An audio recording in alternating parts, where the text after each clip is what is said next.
what's the worst audience that you perform for? Seems like there's a couple in that breath of fresh air.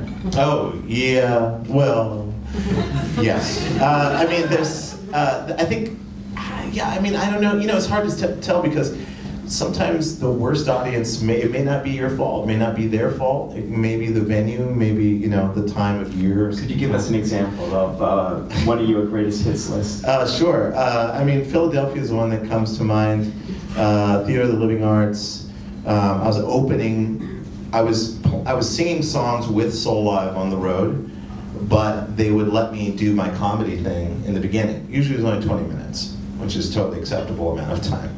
And I was new, so I didn't have my thing down yet.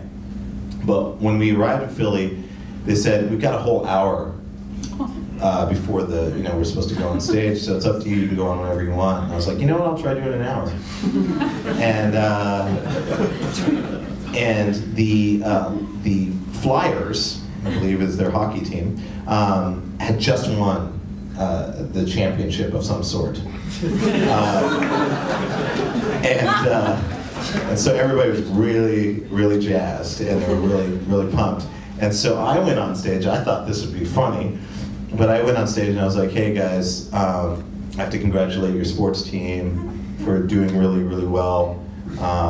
You know, hockey is a challenging sport, and so I want to give it up to the Lions, and I just want to congratulate you because I was a huge deal, and people would be like, Flyers, and I'm like, no.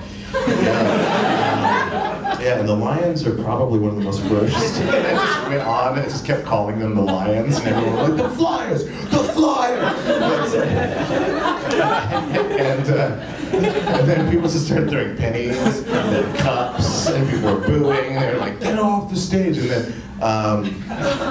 then there was like one guy that was being particularly verbose, and I was like, well, why don't you come on stage? And then I got him on stage, and I was like, you know, why don't you tell the audience why you're so disappointed with what he's like, you're not funny. And I was like, yeah, okay, well, yeah, maybe, you know, well, you know. And he gave a couple other reasons, and I was like, okay, well, that sounds pretty good, thank you. And then he was about to leave stage. I was like, no, you have to go up the front. There's like really, really tall stage, so he's like awkwardly gets off the stage. And there was like a group of 8 people going, Reggie, don't listen, we love you. And I was like, oh, thanks, guys, you know.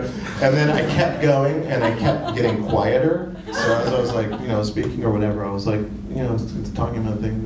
And they were like, boo! So like that was amplified. And then, so I kept going for a while, like a little bit too long, and then I stopped and said, okay, fine, guys, I just want you to know, you're never, ever gonna see me on this stage, ever again. Ever. And they're like, good! And I was like, good! And I like walked off, or like stormed off, or whatever. Everybody backstage in the band's like, ugh. And they go on stage, they play 3 songs, they're like, we'd like to welcome to the stage Reggie Watts. And I came back on stage, and the audience must have had like amnesia. They didn't even remember. They were like, yeah, all right, cool. And I just sang the 3 songs, and that was it. Like, it was really weird.